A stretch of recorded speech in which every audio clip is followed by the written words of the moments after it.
Our reading today is found in Deuteronomy chapter 12, verses 1 through 32. This is the word of Yahweh. These are the statutes and ordinances that you must diligently observe in the land that Yahweh, the Elohim of your ancestors, has given you to occupy all the days that you live on the earth. You must demolish completely all the places where the nations whom you are about to dispossess serve their Elohim, on the mountain heights, on the hills, and under every leafy tree. Break down their altars, smash their pillars, burn their sacred poles with fire, and hew down the idols of their Elohim, and thus blot out their name from their places. You shall not worship Yahweh your Elohim in such ways, but you shall seek the place that Yahweh your Elohim will choose out of all your tribes as his habitation to put his name there. You shall go there, bringing there your burnt offerings and your sacrifices, your tithes and your donations, your votive gifts, your freewill offerings, and the firstlings of your herds and flocks. And you shall eat there in the presence of Yahweh your Elohim, you and your households together, rejoicing in all the undertakings in which Yahweh your Elohim has blessed you.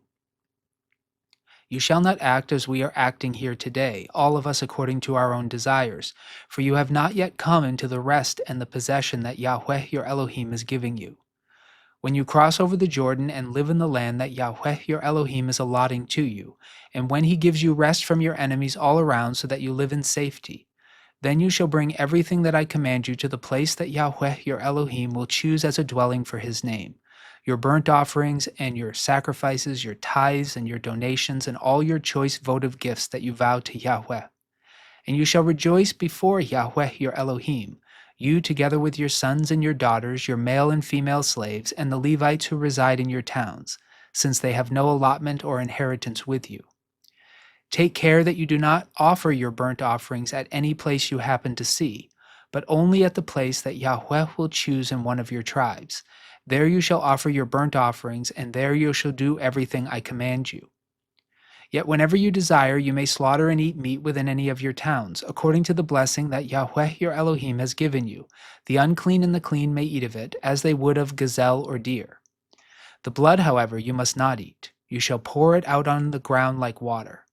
Nor may you eat within your towns the tithe of your grain, your wine and your oil, the firstlings of your herds and your flocks, any of your votive gifts that you vow, your freewill offerings, or your donations. These you shall eat in the presence of Yahweh your Elohim at the place that Yahweh your Elohim will choose. You together with your son and your daughter, your male and female slaves, and the Levites resident in your towns, rejoicing in the presence of Yahweh your Elohim in all your undertakings. Take care that you do not neglect the Levite as long as you live in your land. When Yahweh your Elohim enlarges your territory as he has promised you, and you say, I'm going to eat some meat, because you wish to eat meat, you may eat meat whenever you have the desire. If the place where Yahweh your Elohim will choose to put his name is too far from you, and you slaughter as I have commanded you any of your herd or flock that Yahweh has given you, then you may eat within your towns whenever you desire. Indeed, just as gazelle or deer is eaten, so you may eat it. The unclean and the clean alike may eat it. Only be sure that you do not eat the blood, for the blood is the life, and you shall not eat the life with the meat. Do not eat it, you shall pour it out on the ground like water. Do not eat it, so that all may go well with you and your children after you, because you do what is right in the sight of Yahweh. But the sacred donations that are due from you, and your votive gifts, you shall bring to the place that Yahweh will choose. You shall present your burnt offerings, both the meat and the blood, on the altar of Yahweh your Elohim. The blood of your other sacrifices shall be poured out beside the altar of Yahweh your Elohim, but the meat you may eat. Be careful to obey all these words that I command you today, so that it may go well with you and with your children after you forever, because you will be doing what is good and right in the sight of Yahweh your Elohim. When Yahweh your Elohim has cut off before you the nations whom you are about to enter to dispossess them, when you have dispossessed them and live in their land, take care that you are not snared into imitating them after they have been destroyed before you. Do not inquire concerning their Elohim, saying, how did these nations worship their Elohim? I also want to do the same. You must not do the same for Yahweh your Elohim, because every abhorrent thing that Yahweh hates they have done for their Elohim. They would even burn their sons and their daughters in the fire to their Elohim. You must diligently observe everything that I command you. Do not add to it or take anything from it. This passage begins and ends with a warning against what scholars today call religious syncretism. Religious syncretism occurs when the diverse practices of various religious traditions are either combined or transformed into a new set of practices which has borrowed from or been influenced by the original practices. Examples of religious syncretism are pervasive throughout world religions today, especially in pluralistic cultures. One of the conditions of the Covenant of Sinai was that the Israelites were never to embrace religious syncretism. Of particular concern to God was that the Israelites would worship God in places of their own choosing, as the peoples of the land of Canaan did, and that the Israelites would borrow worship practices from the inhabitants of the land that were not specifically prescribed in the Covenant of Sinai.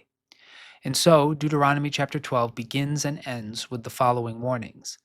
These are the statutes and ordinances that you must diligently observe in the land that Yahweh, the Elohim of your ancestors, have given you to occupy all the days that you live on the earth.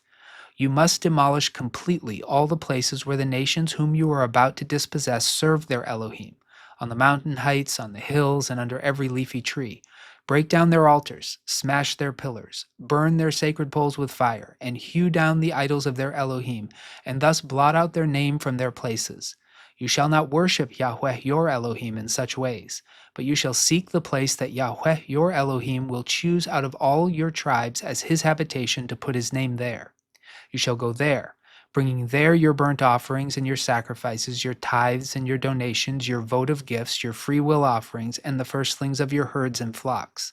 And you shall eat there in the presence of Yahweh your Elohim, you and your households together, rejoicing in all the undertakings in which Yahweh your Elohim has blessed you. And then at the end of the passage, beginning in verse 28, be careful to obey all these words that I command you today, so that it may go well with you and with your children after you forever, because you will be doing what is good and right in the sight of Yahweh your Elohim.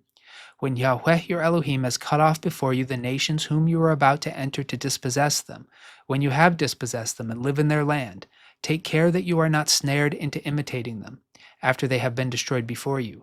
Do not inquire concerning their Elohim, saying, how did these nations worship their Elohim? I also want to do the same. You must not do the same for Yahweh your Elohim, because every abhorrent thing that Yahweh hates, they have done for their Elohim. They would even burn their sons and daughters in the fire to their Elohim. You must diligently observe everything that I command you. Do not add to it or take anything from it. The final command of God to Israel in this passage is of critical importance. We'll say it again. You must diligently observe everything that I command you. Do not add to it or take anything from it. The gods of the land of Canaan were embodiments of various elements of nature and the cycles of nature. In some ways, they were powers. Baal, for instance, sometimes called Baal, was in part associated with clouds and rain, and Asherah, or Ashtoreth, and there are others, was in part associated with the land and with the production of food crops. Perhaps for these reasons, many Canaanite worship locations were associated with significant locations in nature. Deuteronomy has stated specifically that they like to worship on mountain heights, on hills, and under trees. But the Israelites were not to worship God in any place they desired. They were not to associate God's presence with specific places in the natural world or with locales sacred or meaningful to them. The Covenant of Sinai required the Israelites to worship God only in the tabernacle, that is, in the tent that God had designed specifically for his worship and that was built according to God's specifications. This had been easy during the 40 years of wandering in the wilderness because the Israelites had lived as a single community with the tabernacle at the heart of their encampment. This is what Moses meant when he said in Deuteronomy chapter 12, verses 8 through 9, you shall not act as we are acting here today, all of us according to our own desires, for you have not yet come into the rest and the possession that Yahweh your Elohim is giving you. Moses did not, of course, mean that in the wilderness the Israelites lived according to their own whims of conscience or conviction. What Moses meant was that their proximity to the tabernacle and the smallness of their community allowed them to worship God and to make sacrifices at any time they wished. This would not be the case when they settled in the Promised Land, and the people were separated into their tribes and spread over a large geographical region. God's point was that in the Promised Land, they were not to set up a tabernacle in every tribe or village. nor were they to choose themselves a location for the tabernacle. When they entered the Promised Land, God would choose the location of the tabernacle, and the people would be responsible to travel to that location in order to participate in the worship required of them in the tabernacle. So, to say it another way, the tabernacle would not come to them, they would go to it. What then was to be done with the shrines that had already been built by the inhabitants of the land of Canaan? God required Israel to destroy them all completely, and this included not only the structures and altars themselves, but also all the knowledge of how the inhabitants had worshipped their gods as well. God did not want these worship practices preserved, even in history books. The altars, shrines, poles, structures, and all knowledge of how these gods were worshipped were all to be completely obliterated from history. Why? Well, they were to do this in order to avoid syncretism. In the words of Deuteronomy chapter 12, verses 29 to 31, when Yahweh your Elohim has cut off before you the nations whom you are about to enter to dispossess them, when you have dispossessed them and live in their land, take care that you are not snared into imitating them after they have been destroyed before you. Do not inquire concerning their Elohim, saying, how did these nations worship their Elohim? I also want to do the same. You must not do the same for Yahweh your Elohim, because every abhorrent thing that Yahweh hates, they have done for their Elohim. In other words, God saw nothing of value in the worship practices of the peoples of the land of Canaan beyond his requirements for worship in the Covenant of Sinai. The only thing that the Israelites would learn from the worship practices of other nations was how to displease and insult the Lord their God. If they wished to know how to please the Lord their God, all they needed to know had been given to them in the Covenant of Sinai. For God, therefore, syncretism is always apostasy. A few principles arise out of these teachings that should not be overlooked by God's people today. First, humans do not decide where and how God will make his presence manifest in the midst of his people. God cannot be summoned by human rituals. God is not impressed by natural beauty or environments that are meaningful to human beings. God will not meet with humans anywhere a human wishes or at any time a human demands. God is a person, and God will determine where and how he is willing to meet with his people. Humans are not in control of God.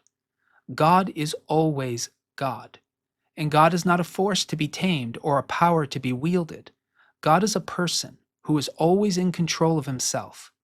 If we wish to interact with God, we must do so on his terms, in his time, and in the location of his choosing. Second, God determines what worship he is willing to receive and what worship he is unwilling to receive. God is not interested in human creativity, spontaneity, or pleasure when it comes to his worship. God expects his people to worship him in the ways he has requested, irrespective of whether those ways are pleasing to those who worship him. Worship of God is not about human pleasures or human desires or human preferences. The worship of God is about God's will and God's desires. Any attempt, therefore, to add to or to take away from the worship God has asked of his people is the idolatrous worship of a different God. Third, God has not asked his people to preserve all of history as an ethical requirement. There are aspects of history that God specifically asked his people to forget. The preservation of the how-tos of wickedness was prohibited by the Covenant of Sinai. According to God, not all that has been done should be remembered. Fourth, God does not value every culture and religious tradition developed by the various nations of the earth. God sees all cultures as fallen and corrupted. One of the reasons God chose Abraham and his descendants to be his unique spokespeople for all time was to purify one nation and instruct them with God's expectations for worship, ethics, and culture in a way inaccessible by any human culture or tradition then present on the earth. It is for this reason that even in the new covenant of Jesus, the people of God have been called out of the world and into the kingdom of God as citizens no longer of the nations of the earth, but as citizens of the kingdom of the heavens. This is what the early Christians meant by the profession that Jesus is Lord. And it is what Jesus meant when he taught the following in Matthew chapter 10, verses 37 through 39. Whoever loves father or mother more than me is not worthy of me. And whoever loves son or daughter more than me is not worthy of me. And whoever does not take up the cross and follow me is not worthy of me. Those who find their life will lose it, and those who lose their life for my sake will find it. It is for these reasons that the Israelites were never to add to or take away from what God had said. The worship of God was not to be a collaborative endeavor, with God and humans negotiating how, where, and when to do so. God was and is uninterested in spontaneous human worship born out of human authenticity or creativity. God is not looking to be impressed by our inventions or our contributions. God is looking for those who will do His will, who will obey His commands, and who will do as He has asked of them. As we reminded ourselves in our last discussion, St. John the Apostle said this same thing in 1 John chapter 2, verses 3 through 6, which reads as follows: "Now by this we may be sure that we know Him, if we obey His commandments. Whoever says, 'I have come to know Him,' but does not obey His commandments, is a liar, and in such a person the truth does not exist. But whoever obeys His word, truly in this person the love of God has reached perfection. By this we may be sure that we are in Him. Whoever says, 'I abide in Him,' ought to walk just as He walked." Now to return to Deuteronomy chapter 12. These requirements of God caused a few practical problems for the Israelites. During the 40 years of wandering in the wilderness, any time they had access to animals and wanted to eat meat, they simply went and made sacrifices at the tabernacle, which was nearby and in the midst of their encampment. Once they entered the Promised Land, and they were spread widely throughout it, what if they lived a long way from the place God would choose for the tabernacle? Could they not eat meat outside of that location? Answering this question is at the heart of Deuteronomy chapter 12, verses 8 through 27. In short, God told the Israelites that all of the sacrifices the law required them to make at the tabernacle under the administration of the priests were to be done only at the tabernacle. So the Israelites would have to travel to the place God chose for the tabernacle in order to make those sacrifices or engage in the worship practices required to be done there. However, God did allow the Israelites to sacrifice animals and to eat meat in their local towns and villages, provided these sacrifices were not associated with the worship of God required at the tabernacle. So they were non-religious sacrifices.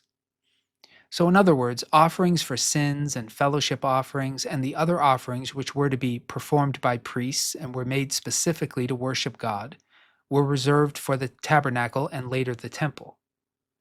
The slaughtering of animals for food, on the other hand, could be done non-religiously anywhere the Israelites lived. With that said, though, the Lord wanted to remind them of His requirements with respect to blood. Though animals could be sacrificed for food anywhere they lived, they could never eat of the animal's blood. This blood prohibition was not only for animals sacrificed in the tabernacle, but for any animal slaughtered anywhere. This requirement goes all the way back to the covenant God made with Noah in Genesis. We find the following in Genesis chapter 9, verses 3 through 4. "Every moving thing that lives shall be food for you, and just as I gave you the green plants, I give you everything. Only you shall not eat flesh with its life, that is, its blood." And this requirement, given first to Noah, was not only reiterated in the Covenant of Sinai, but also in the New Covenant of Jesus. When New Testament Christians were debating what should be required of non-Jewish people who came to faith in the God of Israel through Jesus, this issue of blood was revisited again. We find the following, spoken by James, the stepbrother of Jesus, in Acts chapter 15, verses 19 through 21. "Therefore I have reached the decision that we should not trouble those Gentiles who are turning to God, but we should write to them to abstain only from things polluted by idols, and from fornication, and from whatever has been strangled, and from blood. For in every city, for generations past, Moses has had those who proclaim him, for he has been read aloud every Sabbath in the synagogues." So we see here in Acts 15 that the early Christians did not expect non-Jewish people who came to follow Jesus to convert to Judaism in order to be considered Christians. But the early Christians did require all who followed Jesus to live according to several requirements of the Covenant of Sinai, most of which we see displayed clearly in Deuteronomy chapter 12. All Christians were to abstain from things polluted by idols. That's in Deuteronomy 12. All Christians were to abstain from sexual activities prohibited by the Covenant of Sinai. We haven't talked about those specifically yet, but we will. All Christians were to abstain from the eating of meat of animals that had been strangled, as opposed to slaughtered in the way prescribed by the Covenant of Sinai. And all Christians were to abstain from the eating of blood. Historically, St. Paul the Apostle and St. Barnabas were then tasked with communicating these requirements to the churches they had been establishing throughout the Roman Empire. Now, these reflections instruct us of a further principle, which Christians should not neglect to investigate and to understand.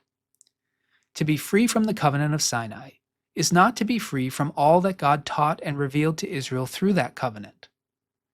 Though Christians may not have come to God through the Covenant of Sinai as ancient Israel did, Christians are still responsible to understand that law and to live by its principles as they have been embodied and explained to us by Jesus and his apostles.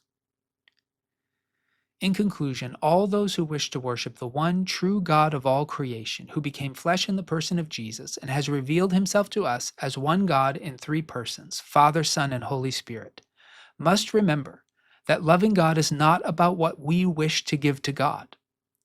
Loving God is about doing as God has asked of us. To love God is to obey him. To worship God in ways God has not asked is not creative or authentic or honoring to God. To worship God in ways God has not asked is, in the end, to worship ourselves. And this, according to the Scriptures, is the heart of idolatry. May those who have ears to hear listen to what the Spirit is saying to the churches. Amen.